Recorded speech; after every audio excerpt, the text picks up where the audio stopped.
नमस्कार दोस्तों।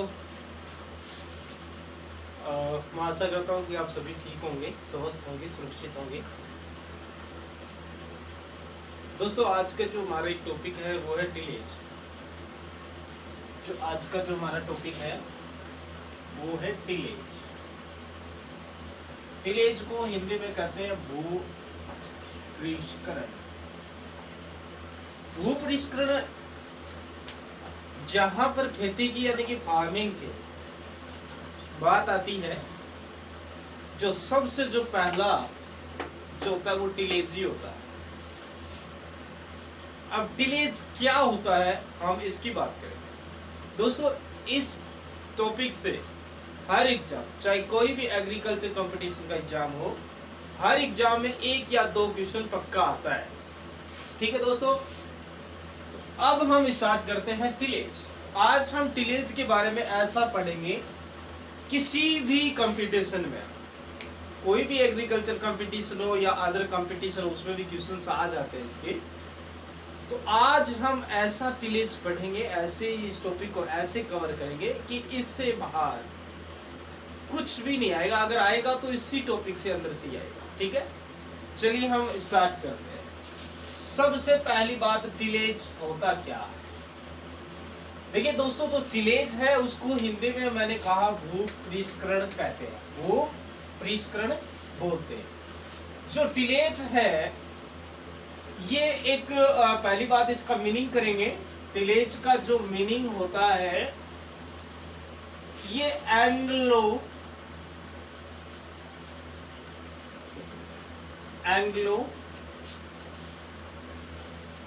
Saxon word से डिवाइड हुआ है, और ये टियोलिन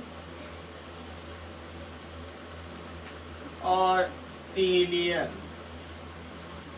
इन वर्ड से निकला। इसका जो मीनिंग होता है वो क्या होता है कि लैंड को यानी कि सॉइल को इस तरीके से प्रिपेयर करो जिससे सीड की या जर्मिनेशन अच्छे से हो, वेंटिलेशन अच्छा हो। ठीक है, सॉइल प्रिपेयर फॉर सीड या plant growth to rise crop production. Okay, tillage का मीनिंग क्या होता है? भूपरिष्करण। ठीक है, इसका मीनिंग क्या हुआ? Anglo Saxon. टीलियन इसका meaning soil prepared from seed and plant and growth.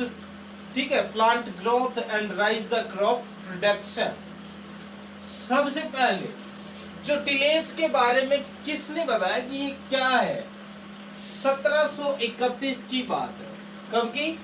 1731 की बात है। एक साइंटिस्ट थे जिसका नाम है जेथरो टुल। जेथरो टुल ने कहा कि प्लांट ग्रोथ के लिए, प्लांट डेवलपमेंट के लिए टीलेज जरूरी है।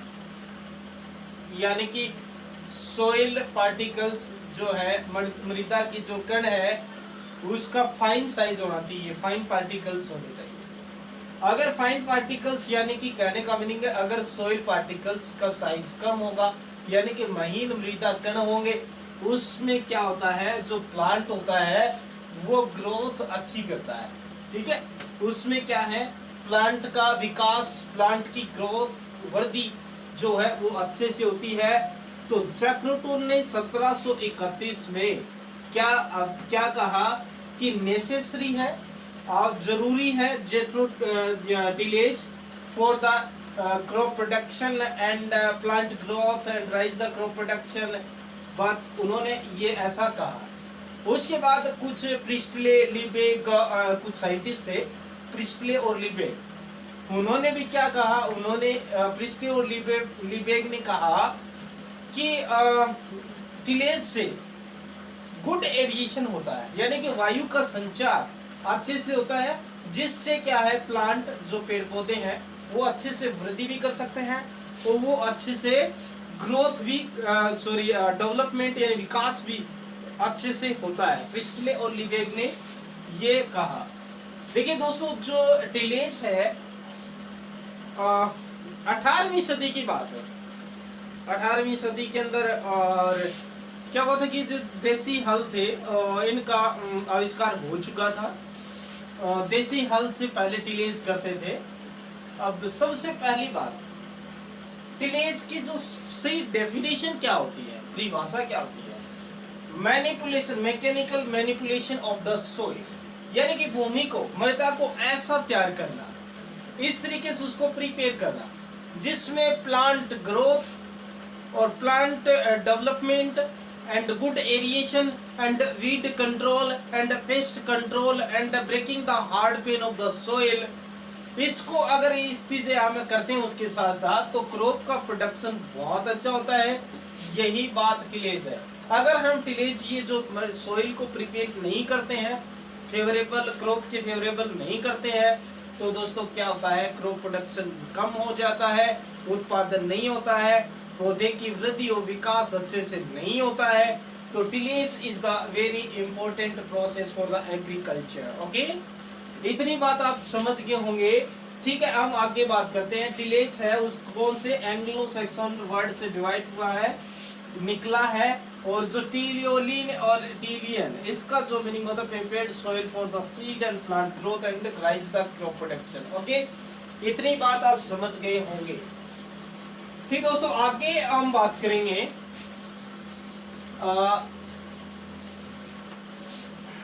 अब क्वेश्चन आता है father of tillage. Father of tillage जैसे कि 1731 में जेथरो टूल ने कहा, तो जेथरो टूल है वही father of tillage. जेथरो tool father of tillage के साथ साथ ये फादर ऑफ वीड साइंस भी है। Father of weed science, weed science को हम कहते हैं खरपतवार विज्ञान।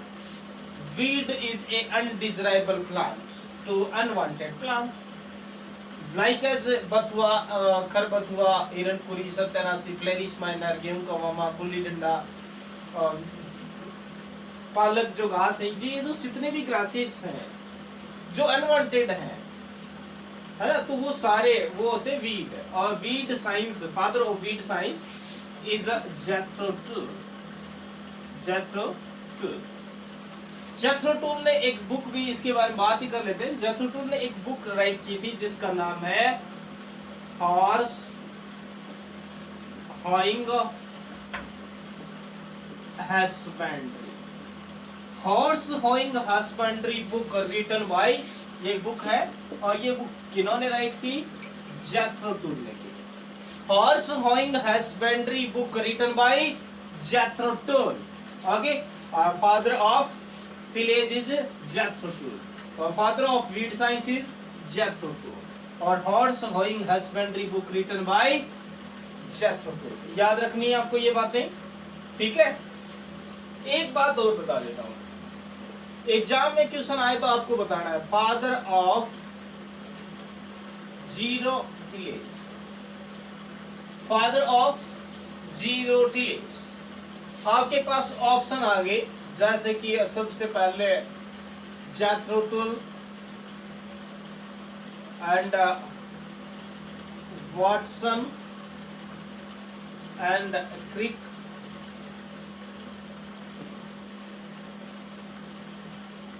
प्रिस्टले, नंबर 4 बी और ट्रिपलेट। ये आपके पास एग्जाम में क्वेश्चन आए कि फादर ऑफ जीरो टिलेज, यानी कि शून्य भूपरिष्करण के पिता कौन है? जीरो टिलेज यानी कि शून्य भूपरिष्करण के पिता कौन है? फादर ऑफ जीरो टिलेज, ठीक है। ये आपको कमेंट में आपको इसका आंसर देना, ठीक है। इसको कमेंट में आप इसका आंसर देंगे, फादर ऑफ जीरो टिलेज कौन है। ठीक है दोस्तों, आपको कमेंट में जरूर बताना है कि फादर ऑफ जीरो टिलेज कौन है। जेथरो टूल है या वाटसन क्रिक है, प्रिस्टले है या पीट रिप्लेट है। ठीक है, मैंने यहाँ पे बताया कि फादर ऑफ टिलेज क्या है, जेथरो टूल है। और फादर ऑफ वीड साइंस भी कौन है, जेथरो टूल है। जेथरो टूल ने 1731 में कहा कि टिलेज है नेसेसरी है, बहुत ही जरूरी है प्लांट ग्रोथ के लिए, गुड एरिएशन के लिए। हॉर्स होइंग हस्बेंड्री, ये इन्होंने एक बुक लिखी थी जेथरो टूल ने। और ये क्वेश्चन आपको बताना है कमेंट में कि फादर ऑफ जीरो टिलेज कौन है। ठीक है, आपको इतनी बात याद रखनी है।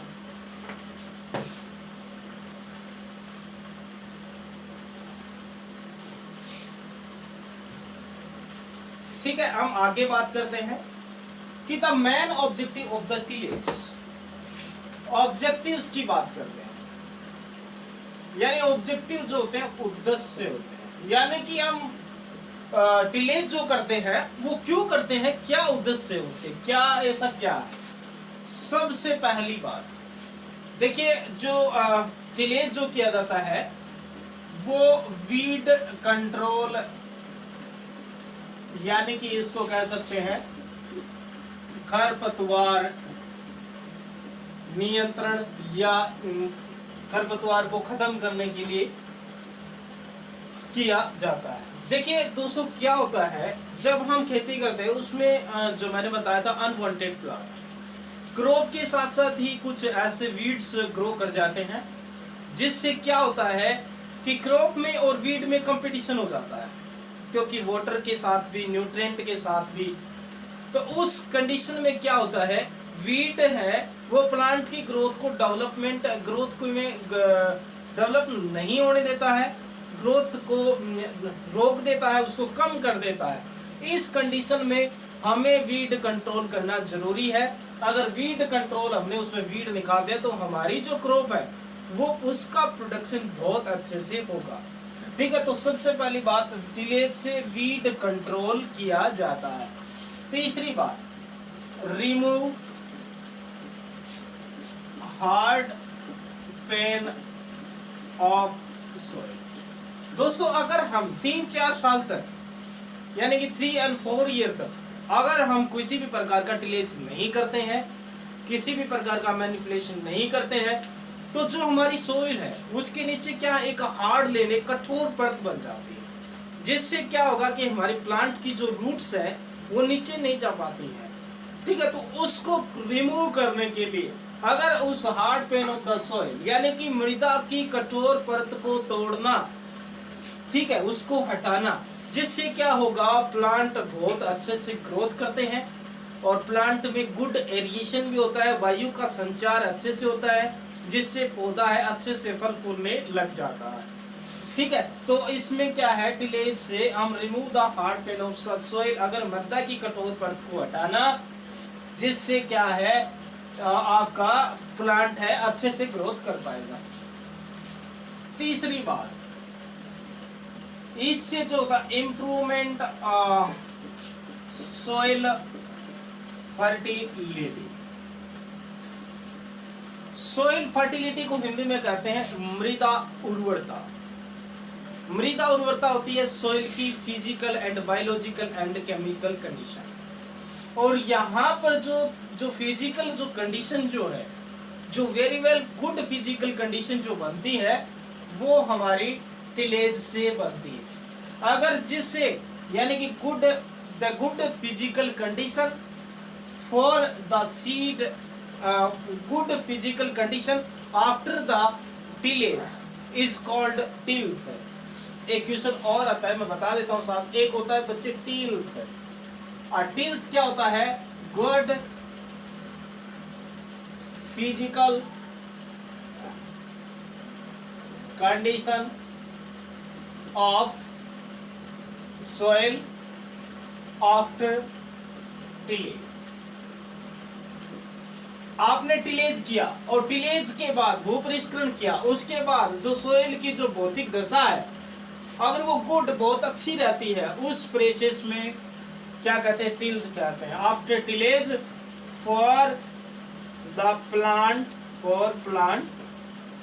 रिलेशन, रिलेशन टू प्लांट कह सकते हो, relation to plant. Good physical condition of the soil after the tillage for the relation to plant. अगर प्लांट की संबंध में अगर मृदा की जो भौतिक दशा है वो बहुत अच्छी होगी, उसको हम क्या कहते हैं, टिल्थ कहते हैं। आपको याद करना है, ठीक है, टिल्थ कहते हैं। तो improvement of the soil fertility, अगर हम टिलेज करते हैं यानी कि भूपृष्ठकरण करते हैं तो उससे क्या होगा, improvement the soil fertility. Soil fertility is very very important for the farmers. अगर मृदा उर्वरता, जो मृदा उर्वरता है वो अच्छी होगी तो हमारा क्रॉप प्रोडक्शन भी बहुत अच्छे होगा। सारा जो टोटली जो है इस पे डिपेंड रहता है सॉइल फर्टिलिटी पे। सॉइल फर्टिलिटी क्या होती है, सोइल की physical and biological and chemical capacity is the soil fertility and the physical condition is the physical capacity कहां से मिलेगी, टिलेज से मिलेगी। तो improvement of the soil fertility. Okay, number 4 देखिए इसमें क्या है, दूसरी बात, टिलेज से क्या होता है कि हम जो मिट्टी पलटने का भी काम किया जाता है, जो नीचे की जो न्यूट्रिएंट है वो ऊपर आ जाते हैं, ऊपर के नीचे चले जाते हैं, ठीक है। तो हमें 1 साल में 1 से लेकर 3 साल में मिट्टी पलटने का काम करना चाहिए। अगर हम मिट्टी पलटने का काम करेंगे, अगर मृदा की जो ऊपरी परत है उसको नीचे और नीचे की परत है ऊपर, तो ऐसा कर देंगे तो जिससे क्या होगा, क्रॉप प्रोडक्शन बहुत अच्छा होगा, जिससे सोइल फर्टिलिटी क्या होगी, इंप्रूव होगी, ठीक है। और जो remove the hard pan of the soil, अगर हम मृदा की जो कठोर परत अगर हम तोड़ते हैं तो कुछ हमारे ऐसे इम्प्लीमेंट हैं जैसे डिस हारो है, जितने भी प्लो हैं, डिस प्लो या चीजल प्लो, जिससे क्या है ये hard pan of the soil तोड़ने काम आता है, जो नीचे की सोइल को ऊपर की तरफ पलटने का काम करता है, ठीक है। जो improvement of the soil fertility, जिससे सोइल फर्टिलिटी इंप्रूवमेंट होती है। यानी कि तीसरा चौथा क्या था कि मिट्टी को पलटने का काम किया जाता है, ठीक है। और एक है हमारा पेस्ट कंट्रोल, यानी कि जितने भी इंसेक्ट हैं उसको कंट्रोल करने के लिए भी काम की आता है। पेस्ट कंट्रोल यानी कि कीटनाशकों का खात्मा करने के लिए टिलेज किया जाता है। नंबर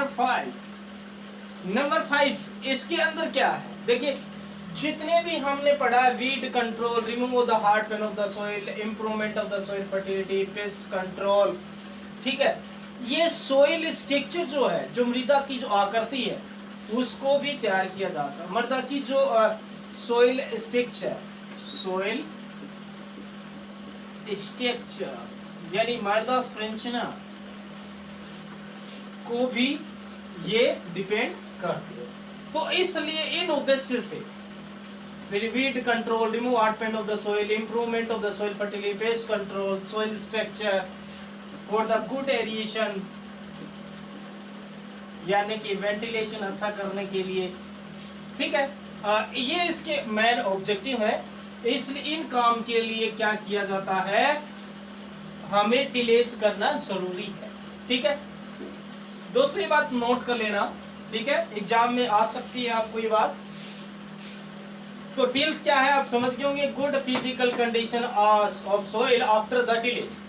टिलेज करने के बाद जो एक अच्छी हम जो फील्ड को प्रिपेयर कर लिया, और फील्ड प्रिपेयर करने के बाद जो हमारी जो सोइल है, जिस तरीके से हम उस प्रिपेयर करने के बाद जो गुड फिजिकल जो कंडीशन जो हमने बनाई टिलेज के बाद, उसको रिलेशन टू प्लांट हमने क्रॉप को देखते हुए, डिफरेंट टाइप की क्रॉप है उसको डिफरेंट टाइप की सॉइल्स की रिक्वायरमेंट होती है, डिफरेंट टाइप के क्लाइमेट्स की रिक्वायरमेंट होती है, ठीक है। उसके अकॉर्डिंग उसके फेवरेबल हमने फील्ड को प्रिपेयर करना पड़ता है, ठीक है। तो good physical condition of soil after the tillage is called tilth. Tilth को हिंदी में कहते हैं मृदा वपन। क्या कहते हैं, मृदा वपन, ठीक है। दोस्तों मैं आशा करता हूं कि आपको ये बात समझ में आई होगी। अगर आपको समझ में आई तो हमारे टारगेट विद एग्रीएटा यूट्यूब चैनल को आप सब्सक्राइब करें। तो दोस्तों यहाँ पर हम आप किसी भी प्रिपरेशन की तैयारी करवाएंगे AFO agriculture field officer, WO agriculture supervisor, all agriculture competition, DDA, FCI, NABARD. तो दोस्तों अभी आपके लिए एक खुशखबरी मैंने पहले भी क्लास में मैंने बताई थी कि राजस्थान में एग्रीकल्चर सुपरवाइजर की 1900 पोस्ट आई हैं। 290 पोस्ट सहायक कृषि अधिकारी एग्रीकल्चर असिस्टेंट एग्रीकल्चर ऑफिसर की आई हैं। CMSO गहलोत ने कहा है कि जल्दी से जल्दी उसकी प्रक्रिया पूरी होगी, क्योंकि अपने देश के अंदर क्या है कि TD जिसको हम लोकस्टा कहते हैं, डेजर्ट लोकस्टा है, और उसकी समस्या कुछ ज़्यादा ही हो रही है जो क्रॉप को बिल्कुल चौपट कर जाती है। वो TD जो लोकस्टा की बात करूँ तो वो क्या करती है मैं बता देता हूँ आपको। जो लोकस्टा है वो जैसे कि नीम, धतूरा, आक, इनको छोड़कर बाकी सभी को चौपट कर देती है। तो वो बहुत ही खराब है, बहुत ही डेंजरियस है हमारी खेती के लिए। ठीक है, तो अब हम जो मेन जो स्टार्ट करते हैं, टाइप्स ऑफ टिलेज। इससे पहले मैं एक बात बता देता हूं, अगर आपके खेत में जो ऑप्टिमम मॉइस्चर जो होनी चाहिए, ऑप्टिमम मॉइस्चर आपकी 60% होनी चाहिए। अगर फील्ड कैपेसिटी की, अगर आपकी फील्ड कैपेसिटी के 60% मॉइस्चर आपके फील्ड में है तो आप टिलेज अच्छे से कर सकते हैं। तो कितना आपको पूछ सकता है कि टिलेज के लिए सोइल में कितने प्रतिशत मॉइस्चर होनी चाहिए, कितने प्रतिशत? 60%। ठीक है, जो हम प्लॉजिंग फील्ड करते हैं, प्लॉजिंग यानी कि जो जुताई करते हैं, क्लोजिंग कितनी करनी चाहिए, यानी कि हमें किसके लिए, यानी कि कौन सी, कितने शैलो, डीप, इसकी बात करता हूं, शैलो, मीडियम, डीप। अगर आपको शैलो, यानी कि शैलो का मीनिंग होता है छिछला, शैलो करनी है तो आपको 5 to 6 सेंटीमीटर डेप्थ के अंदर आपको शैलो क्लोजिंग करना चाहिए। मीडियम की बात करूं 15 से 20 सेंटीमीटर तक मीडियम की बात होती है। डीप की बात करूं 25 से लेकर 30 centimetre, that is closing diameter. इतने सेंटीमीटर तक हमें क्या करनी चाहिए, क्लोजिंग। ठीक है, जुताई करते हैं, शैलो आपको क्लोजिंग करनी है तो 5 to 6 सेंटीमीटर, और मीडियम आपको करनी है 15 to 20 सेंटीमीटर, आपको डीप करनी है 25 से 30 सेंटीमीटर। ओके, ये इंपॉर्टेंट है, आप इनको नोट कर लेना, एग्जाम में क्वेश्चन इसके आ सकते हैं, किसी भी एग्जाम हो। ठीक है, अब हम बात करते हैं टाइप्स ऑफ द